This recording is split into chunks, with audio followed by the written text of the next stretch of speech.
você tem uma Bíblia aí na tua mão, eu quero te convidar a abrir em Gênesis, no capítulo 2, verso 16 e 17. Glória a Deus. Gênesis, capítulo 2, versos 16 e 17. Todos acharam? Amém? Gênesis é mais fácil, né, gente?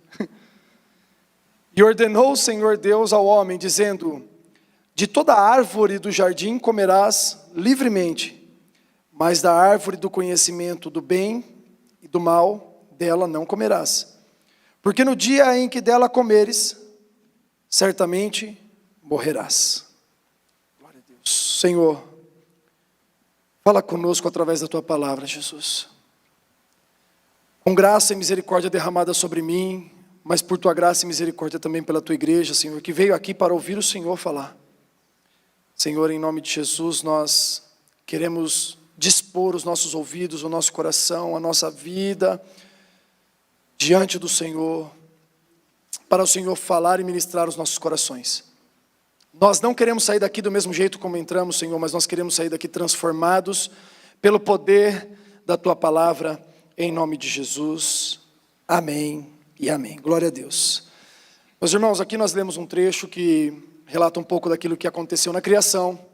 Deus criou o homem e falou para o homem algumas coisas que ele deveria fazer e uma coisa que ele não deveria. Deus falou para o homem que ele daria nome aos animais. Deus disse ao homem que ele deveria multiplicar. Deus falou para o homem, tudo isso lá no começo de Gênesis, na criação, nesse intervalo aí, Gênesis 2, 3, você vai ver tudo isso. Que ele daria nome aos animais, que ele multiplicaria a sua descendência na terra, que ele cuidaria do jardim. Então são coisas que o Senhor pediu para o homem fazer. E teve uma coisa que ele pediu para o homem não fazer, que era comer da árvore do conhecimento do bem e do mal. Eu vejo que no jardim tinha umas árvores que a gente não viu até hoje, que são umas árvores diferentes do que a gente tem na nossa fauna hoje, né? Na nossa flora, desculpa, na botânica atual, vamos dizer assim, a gente não vê essas árvores, né? Árvore do conhecimento do bem e do mal, nunca vimos. Árvore da vida, curioso. Da árvore da vida o homem até podia comer, porque Deus falou para ele que ele não podia comer da árvore do bem e do mal. Mas parece que tudo aquilo que é proibido sempre vai chamar um pouco mais de atenção. Parece que tudo aquilo que não pode, para a natureza caída do homem, vai chamar um pouco mais de atenção, vai ter um olhar diferente. E talvez os homens passassem, né, o Adão e Eva passassem sempre na frente daquela árvore, né, e falava assim, não, essa daqui não pode mexer, né, olha, essa daqui o Senhor já ordenou. Eu quero pensar em algo aqui com os irmãos, que Deus pediu para eles fazerem algumas coisas e pediu para não fazer uma delas. E se o homem deixasse de fazer aquilo que Deus pediu para fazer, também é desobediência. Se o homem deixasse de cuidar do jardim, seria desobediência. Se o homem deixasse de dar nome aos animais, seria desobediência. Se o homem deixasse de multiplicar na terra, também seria desobediência. Mas parece que o não mexeu mais com os homens aqui nesse episódio. Eles não deixaram de fazer aquilo que Deus pediu para fazer, mas uma coisa proibida eles desejaram. Então, na verdade, eles no começo talvez não tinham desejo por si mesmos, assim, eles não tinham despertado isso por conta própria. Mas aí a gente vai lendo lá em Gênesis capítulo 3, que a serpente, que era o mais astuto de todos os animais, chegou para conversar com Eva. E aí a serpente falou assim, como é? O que foi mesmo que Deus falou? E aí Eva deu uma titubeada naquela conversa, porque no início ela foi firme e falou assim, ele disse que nós não poderíamos comer da árvore do bem e do mal, porque nós morreremos se comermos. E aí a serpente falou assim, certamente não morrerás, mas vocês serão como Deus, Vocês terão seus olhos abertos. Vocês vão conhecer o bem e o mal como Ele conhece. Agora é curioso, meus irmãos, porque eu estava falando aqui que a árvore da vida eles não quiseram comer. Mas a árvore da vida é algo que está disponível. Sabe quem vai comer desse fruto da árvore da vida? Eu e vocês. Nós vamos comer desse fruto da árvore da vida. Talvez, eu acredito que a vida eterna é dada por Jesus e não por um fruto, mas talvez o fruto seja o meio pelo qual, porque faz muito sentido, né? O fruto da árvore da vida, que está hoje no paraíso de Deus.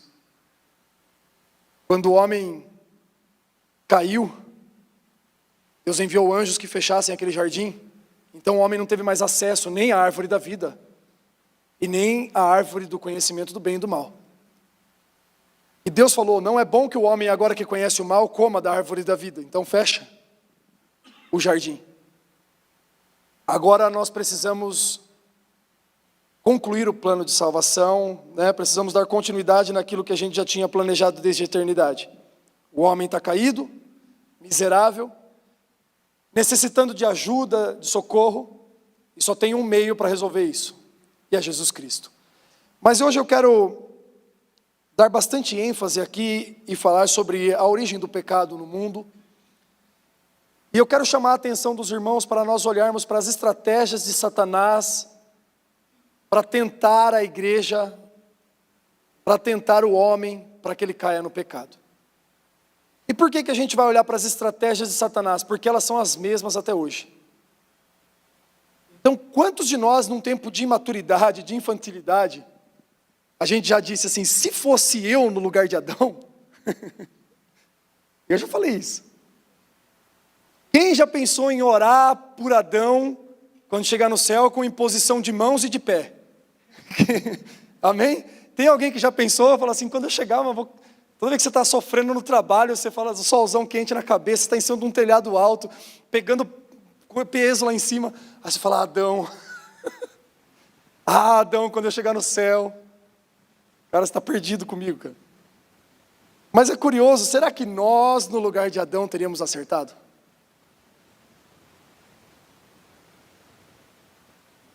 O inimigo de Adão e o nosso inimigo é o mesmo até hoje. Não mudou. O mesmo tentador do jardim é o tentador do Rian, é o tentador da Joana, é o tentador do Daniel.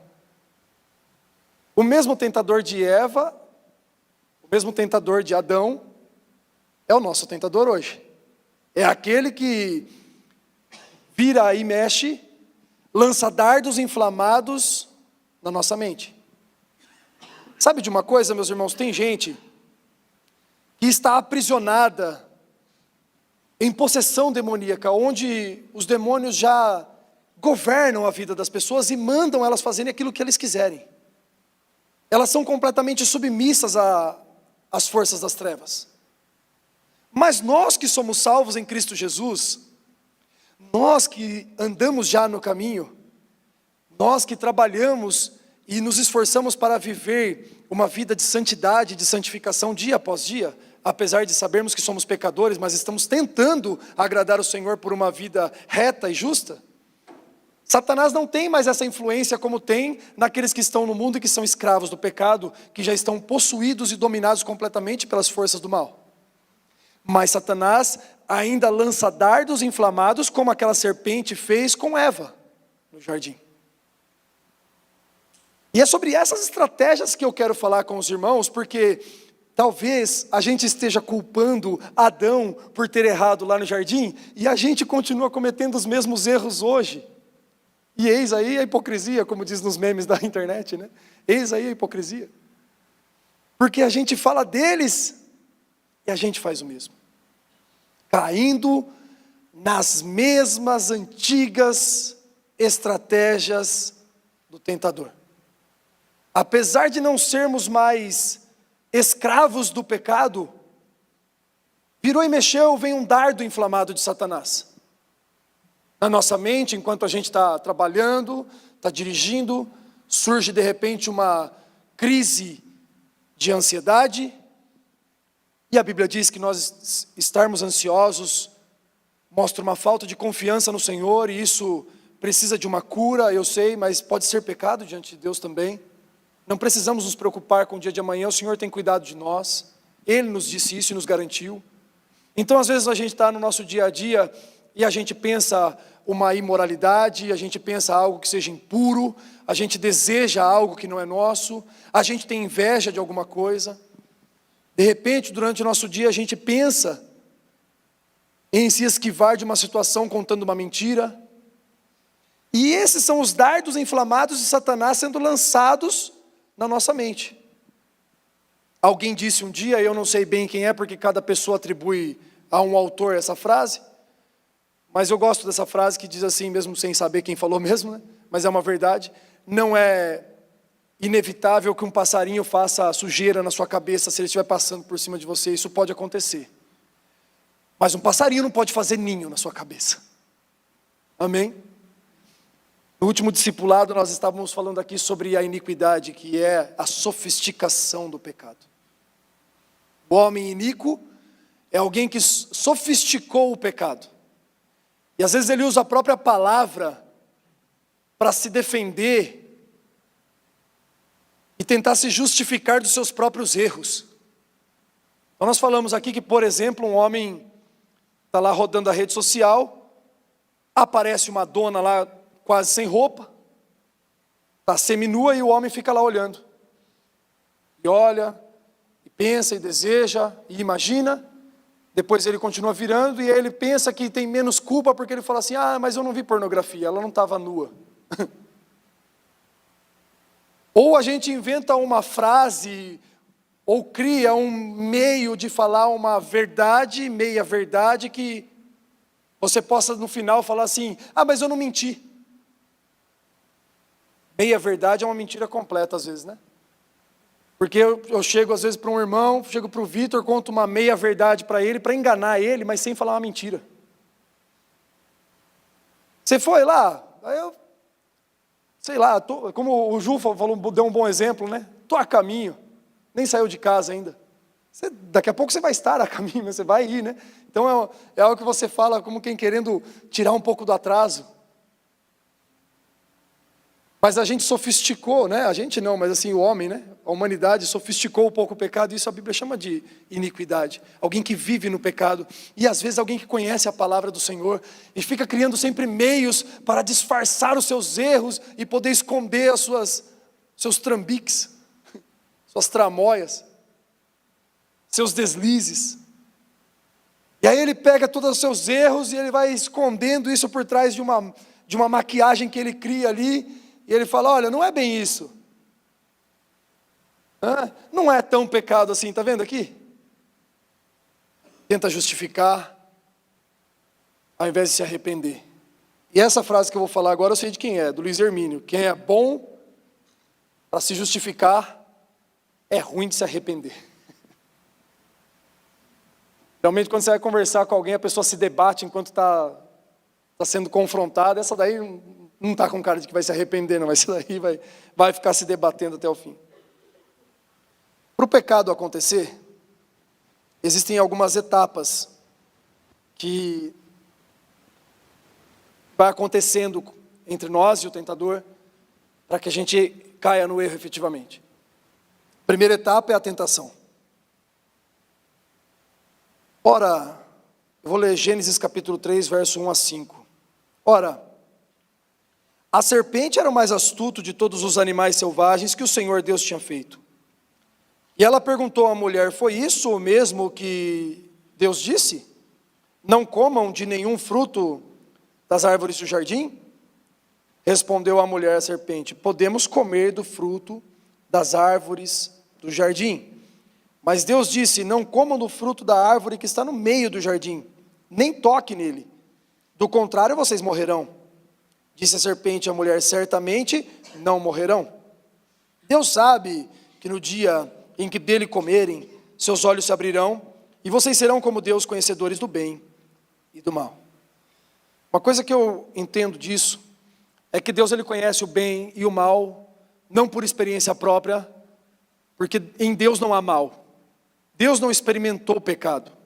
Em Deus há santidade. Deus é santo, Deus não peca. Amém? Mas ele viu o orgulho de Lúcifer, de Satanás, lá no lugar da glória, antes de tudo ser criado, e que ele depois foi lançado na terra. Então o próprio Deus já sabia do bem e do mal a partir de uma experiência alheia, não da sua própria experiência. Mas o homem, ele conheceria do bem e do mal por quê? Porque ele teria desobedecido. E desobedecendo, ele conheceria o mal, porque o bem ele já conhecia, porque falava com Deus todos os dias, mas ele conheceria o mal por experiência própria. Ele conheceria o mal por ter praticado o mal. Ele conheceria o mal por ter vivido a desobediência. E é curioso que às vezes o homem ele pede esse tipo de coisa. E eu vou falar uma coisa para os irmãos: o pior castigo que Deus pode dar, isso nós falamos também no discipulado na quarta, o pior castigo que Deus pode dar para os homens é entregar a eles a própria paixão. Romanos capítulo 1, a Bíblia fala que Deus os entregou às suas próprias paixões, eles estão em paixões desenfreadas. E este para nós é o pior castigo que Deus pode dar ao ser humano. E é curioso como que o ser humano às vezes tem o Senhor e ele deseja aquilo que não é do Senhor. Porque tendo Deus, para que eu vou querer mais alguma outra coisa? Mas não sei, tem alguma coisa em nós que não está funcionando bem, alguma coisa em nós está com defeito. E que precisa ser curado. Eu vejo o povo de Israel, o único povo que era governado por Deus na terra. O próprio Deus era o rei deles. Deus falava, cuidava, fazia. E aí o povo de Israel orou falando o quê? Samuel, já que você é o profeta desses dias, separa um rei para nós sermos como as outras nações da terra. Gente, eles eram os únicos que tinham Deus como seu líder, seu governador. Era uma teocracia funcionando perfeitamente. Apesar de algum tempo atrás as visões serem raras, com Samuel já não era. Samuel já era um homem íntimo do Senhor, que ouvia a voz do Senhor, então tudo já estava estabelecido de novo. Quando Samuel estava na terra, ele ouvia a voz de Deus e transmitia ao povo as vontades do Senhor, e o povo falou o quê? Levanta um homem para governar a nossa nação.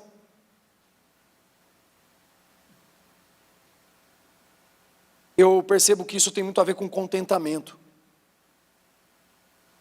O único lugar onde a gente vai encontrar contentamento é no Senhor, gente. Mas se a gente não reparar e não perceber tudo que Deus está fazendo por nós, Ele tem sido por nós, não vai ter contentamento na nossa alma. Parece que sempre vai faltar alguma coisa, mas é por quê? Porque eu não estou vivendo plenamente aquilo que Deus tem para mim.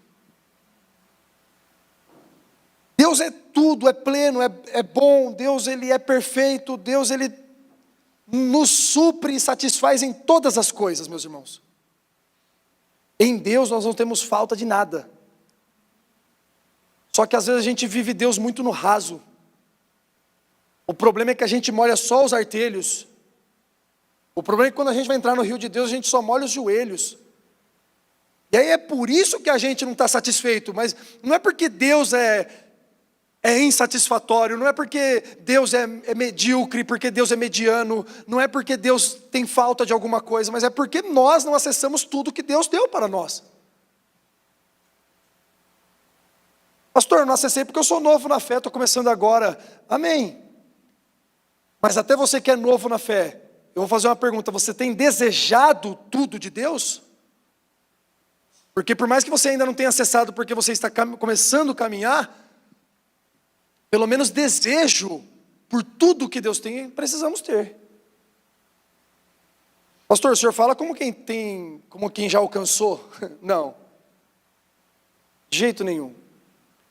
Já é bom falar isso aqui para ninguém pensar que a gente está pensando que alcançou alguma coisa, né?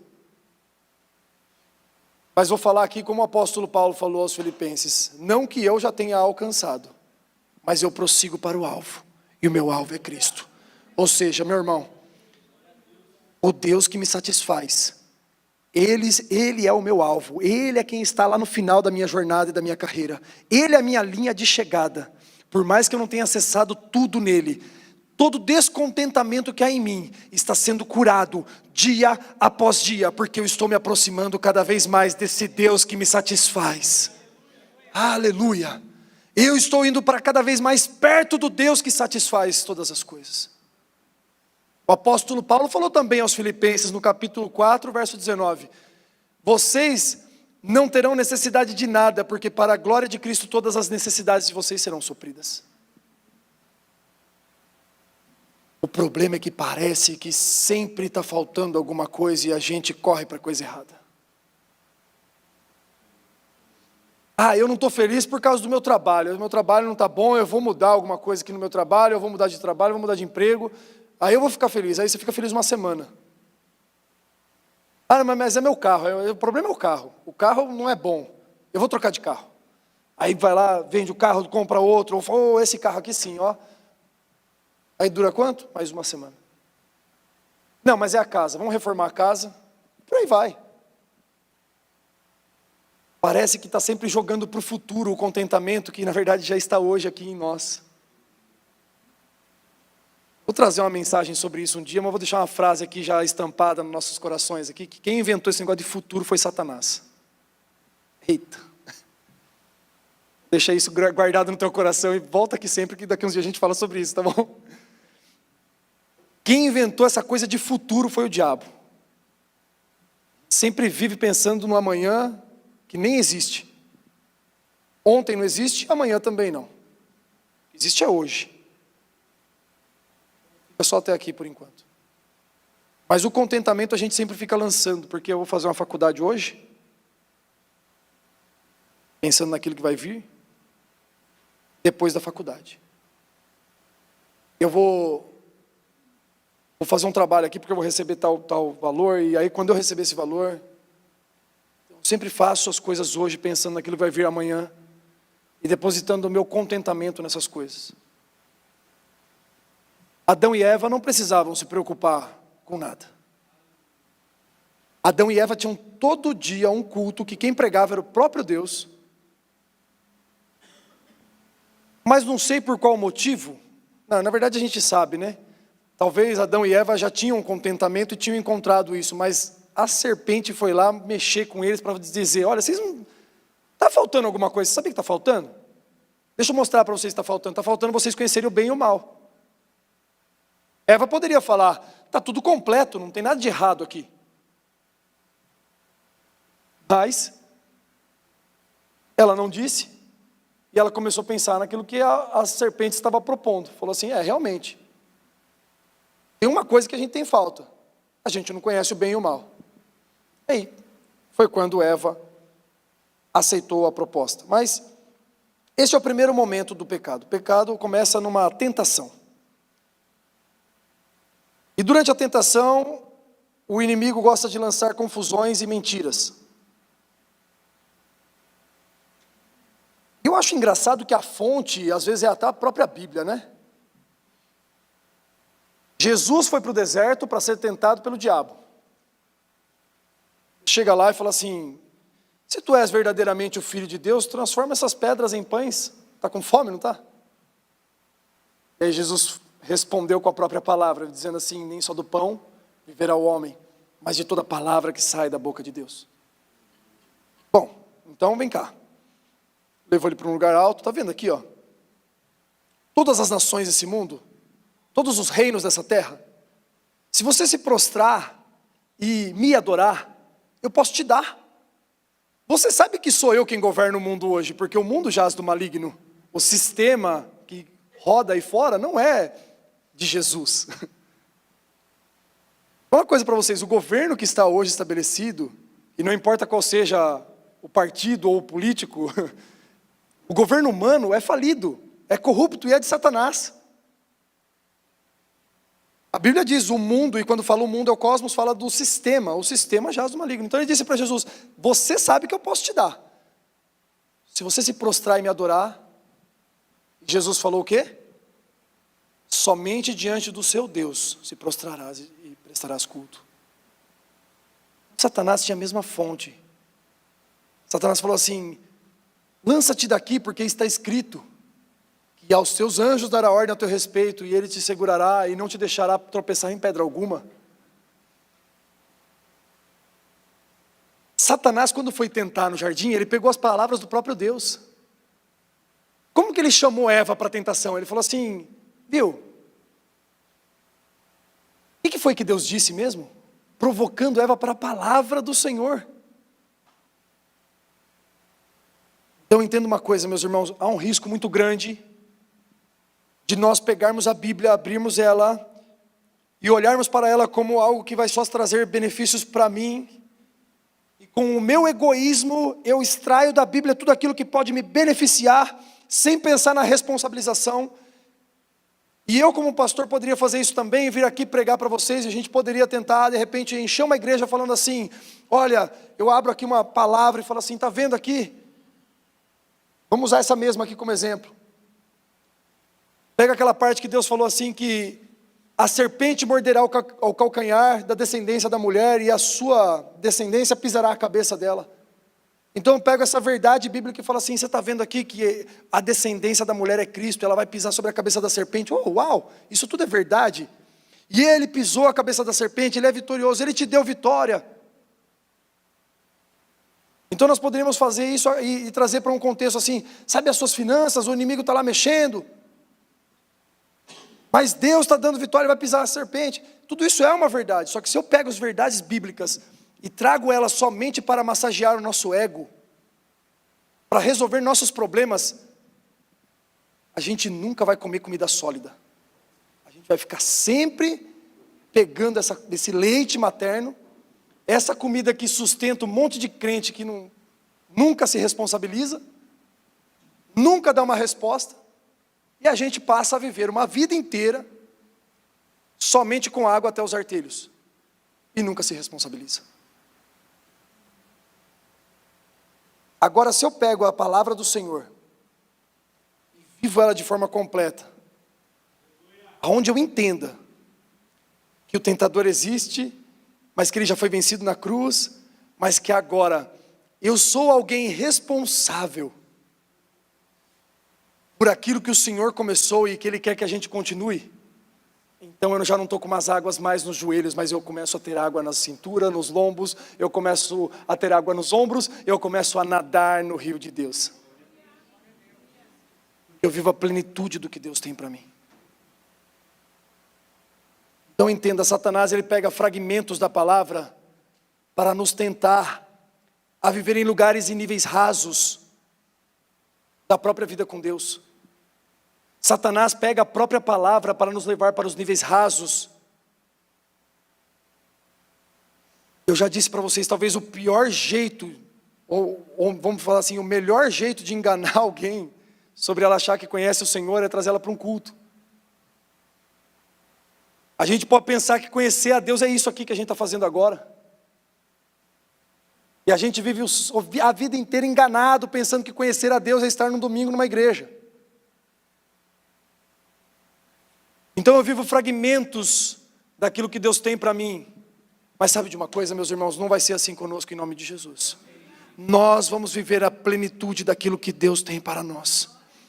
Em Cristo habita corporalmente a plenitude de Deus. E nós conhecemos o Cristo e vamos avançar em conhecê-lo cada vez mais, para que a plenitude de Deus seja revelada sobre a minha e a tua vida em nome de Jesus. Para que a gente viva cada vez mais isso. Por isso, meus irmãos, assim, a iniquidade é isso que eu falei. Ela faz o pecado ser sofisticado pela própria palavra e defendido pela própria palavra de um jeito que eu viva o pecado. Então a primeira coisa que Satanás faz é colocar mentiras e confusões na nossa mente para que a gente viva níveis rasos e níveis de desobediência ao Senhor. Mas a Bíblia fala em João, no capítulo 8, verso 44, ele foi homicida desde o princípio e não se apegou à verdade, pois não há verdade nele. Quando mente, fala a sua própria língua, pois é mentiroso e pai da mentira. Satanás consegue falar mentira usando a Bíblia. Porque tudo que ele fala é mentira. Por isso não faz sentido entrevistar a gente endemoniada na igreja, amém? Para que eu vou entrevistar o demônio se ele é um dos capangas da mentira? Qual que é o seu nome? Satanás. O que você veio fazer aqui? Vim dar entrevista. E por que você não vai na Deus e Amor? Porque lá não fala no microfone. Agradeço a oportunidade em nome de Jesus. Não vamos fazer isso, né? Não tem por que eu ficar conversando com Satanás. Falo com aquele que é a verdade. Se tem alguém com quem eu quero relacionamento, é com o Senhor. Meu antigo pastor era um pastor que eu admirava muito o jeito como ele expulsava demônio. Isso ele era bom. O cara era brabo. O demônio manifestava, a primeira coisa, falava, cala a boca, fica quieto, silêncio. O bicho estava gritando, esperneando lá, se debatendo, já, mão para trás, ajoelha, o bicho já tá. Agora sai em nome de Jesus. Não tinha conversa, não tem que ficar conversando com Satanás. Se Eva tivesse pensado nisso, né? Eu fiquei pensando hoje, que tipo de árvore ela estava usando para ser comum para ela uma serpente falar, né? Que tipo de árvore ela estava comendo, estava usufruindo, porque começaria por aí, vamos começar certo o negócio. Você é uma serpente, está conversando comigo, já tem coisa errada.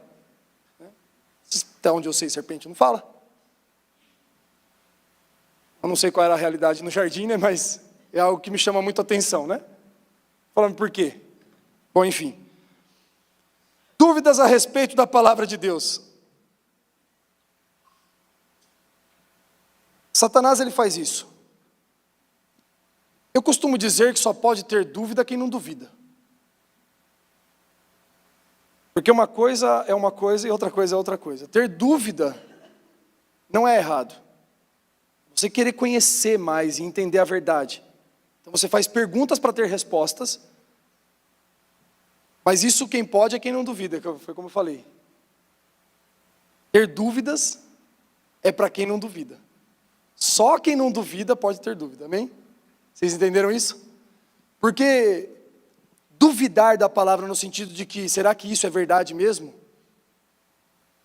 Já para nós já é um problema. Se alguém pensar assim, ela está falida e destinada a cair no pecado, a cair no erro, porque duvidou da palavra. Alguém disse para mim uma vez assim, viu, não é um absurdo para você pensar que o homem foi engolido por um peixe que nadou 3 dias e depois soltou esse homem? Falei assim, se a Bíblia tivesse dito para mim que ele comeu um grande peixe e nadou por 3 dias e depois soltou o peixe, eu acreditaria. A Bíblia, ela é infalível.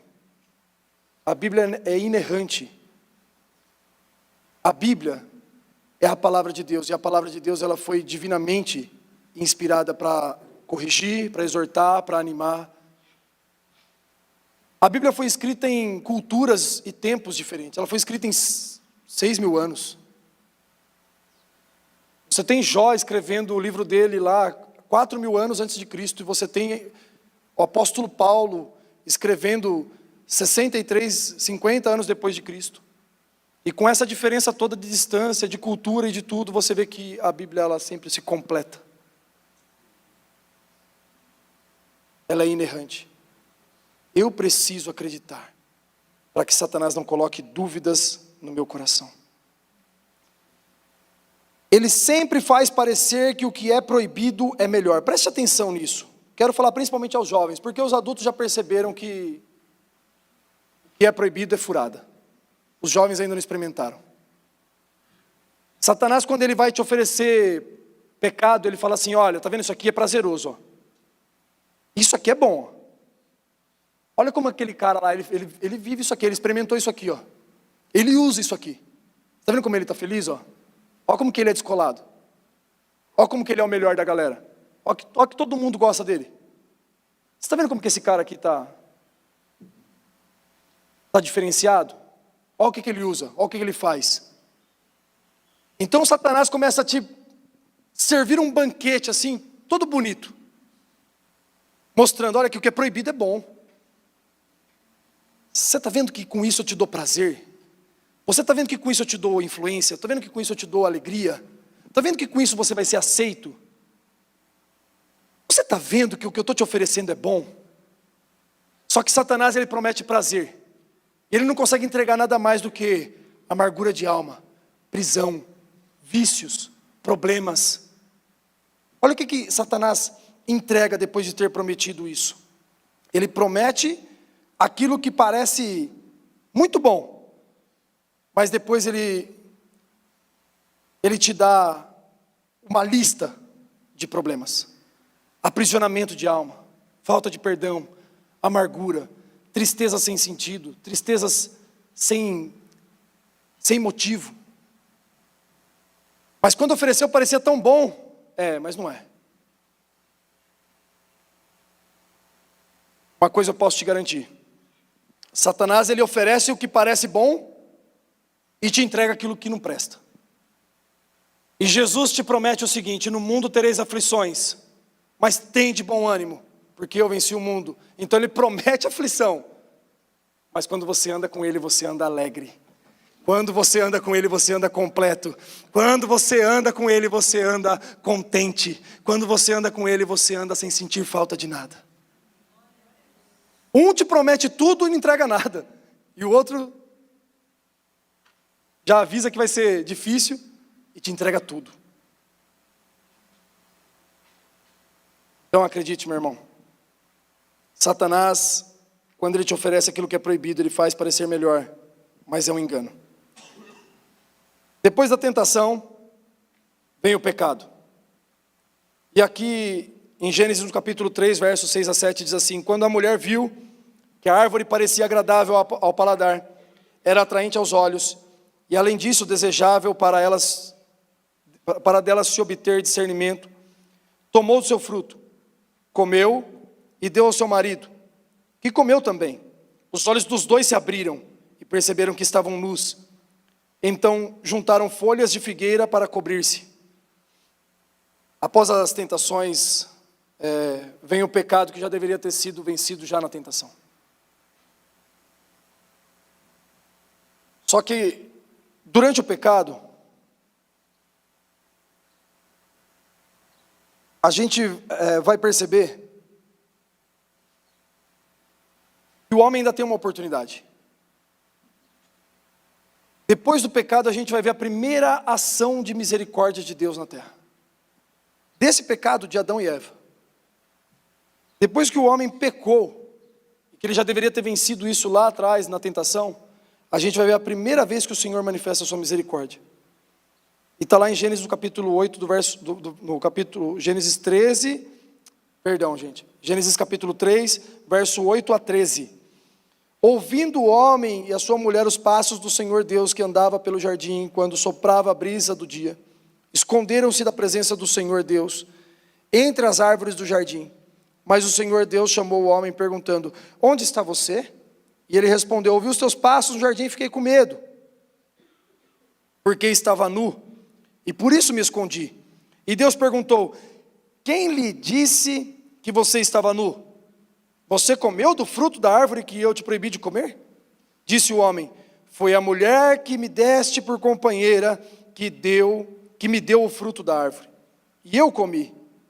E o Senhor Deus perguntou então à mulher: que foi que você fez? Respondeu a mulher: a serpente me enganou e eu a comi. Mesmo depois do homem ter pecado, Deus vai para o jardim. Essa é a primeira manifestação de misericórdia. E as perguntas que Deus faz não é para saber resposta, porque Deus já sabe de tudo. As perguntas que Deus faz é uma oportunidade de arrependimento. Adão, onde você estava? Eu me escondi porque estava nu. Você comeu da árvore que eu falei para não comer? Foi a mulher que o Senhor me deu que me fez comer. E você, mulher, por que fizeste isso? A serpente me enganou. Eu acredito, meus irmãos, que a história poderia ser diferente se eles tivessem vencido a tentação e não tivessem pecado. Mas a história poderia ser diferente também se, quando eles foram confrontados por Deus, eles tivessem aproveitado aquela oportunidade e falaram assim: Senhor, eu fiz mesmo. Porque a misericórdia do Senhor, ela se renova a cada manhã, meu irmão. Deus é rico em misericórdia, Ele é tardio em se irar. Mas tem uma coisa que é difícil de acessar o coração de Deus, ou que nunca vai acessar o coração de Deus, que é o orgulho. quando não somos capazes de assumir os nossos erros, as nossas culpas e falar aquilo que a gente fez, isso ofende mais a Deus do que o próprio pecado.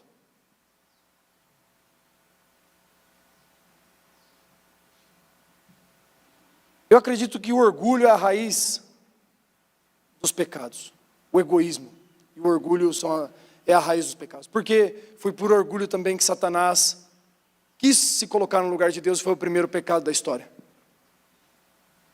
Mas eu acho curioso que foi o mesmo pecado que ele caiu, ele levou os homens a caírem também. Se vocês comerem, serão iguais a Deus. A mesma coisa que ele caiu, ele convidou os homens para caírem junto com ele. Mas uma coisa a gente pode afirmar com muita certeza: se os homens tivessem, Adão e Eva tivessem se posicionado dizendo: Senhor, tem misericórdia de nós, a gente fez isso mesmo. Alguém pode me perguntar assim: mas pastor, deixa eu perguntar um negócio para você. Por que Deus fez o homem, colocou a árvore no jardim sabendo que tudo ia dar errado? Aí complica, né?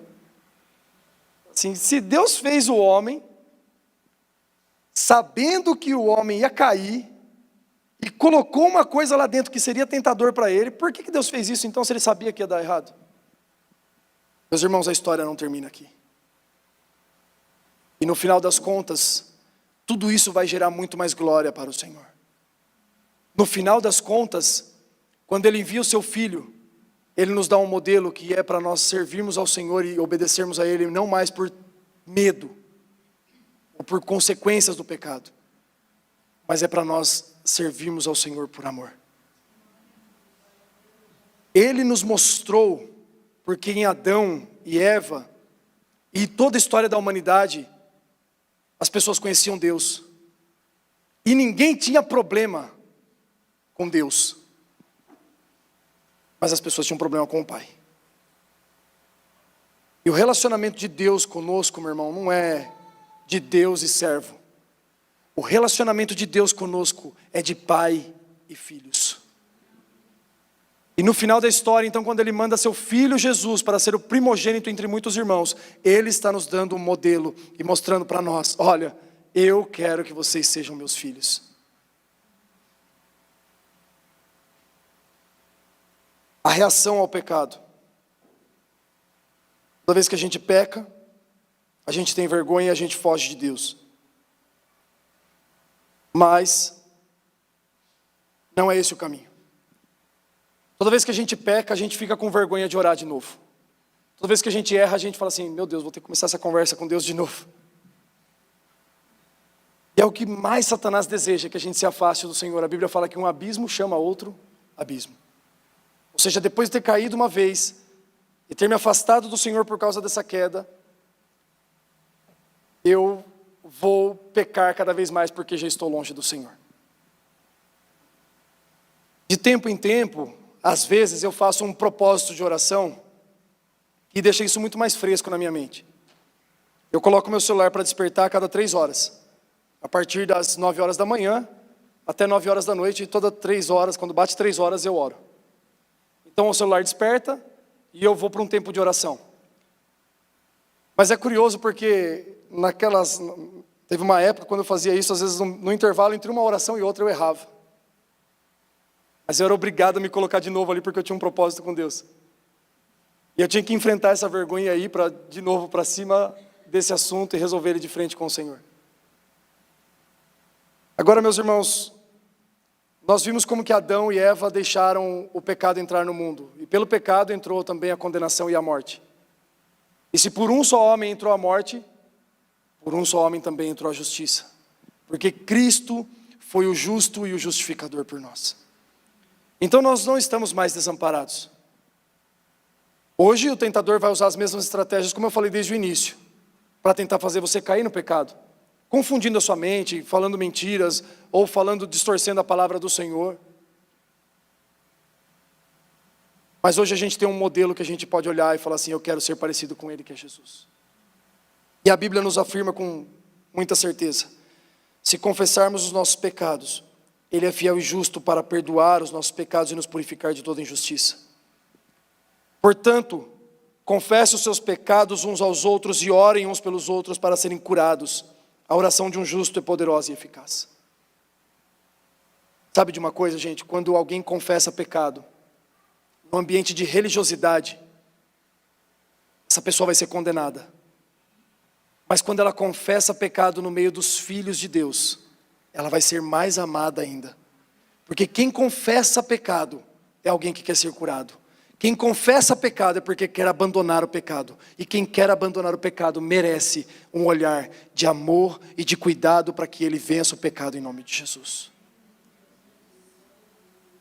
Agora nós não vamos mais vencer o pecado pelo pecado. Eu já tenho falado isso para vocês e eu aprendi. O melhor jeito de vencer pecado é pensando na presença do Espírito Santo que está em nós. Eu preciso saber que Deus não habita onde há pecado. Por isso Jesus foi deixado na cruz e pela primeira vez ficou longe do Pai, porque Deus não estava onde o pecado estava e Jesus estava com o pecado da humanidade sobre ele. Então se Deus não habita onde há pecado, então eu sei que Deus habita em mim, mas se houver pecado, então ele deixa de habitar. Então agora eu venço o pecado com consciência de que se eu pecar, eu vou me afastar do meu Deus. A chave para a vitória de todo pecado e de todo erro é essa. Não é pensando em como vencer o pecado, mas é pensando em como conservar a presença do Senhor dentro de mim. Amém? Porque aí eu vou viver uma vida de santificação, até pelo motivo certo. Eu não vou viver uma vida de santidade para poder falar para as pessoas que eu consegui vencer. Mas eu vou viver uma vida de santidade porque eu quero conservar dentro de mim aquilo que eu tenho de mais precioso, que é a presença do Espírito Santo. Aleluia.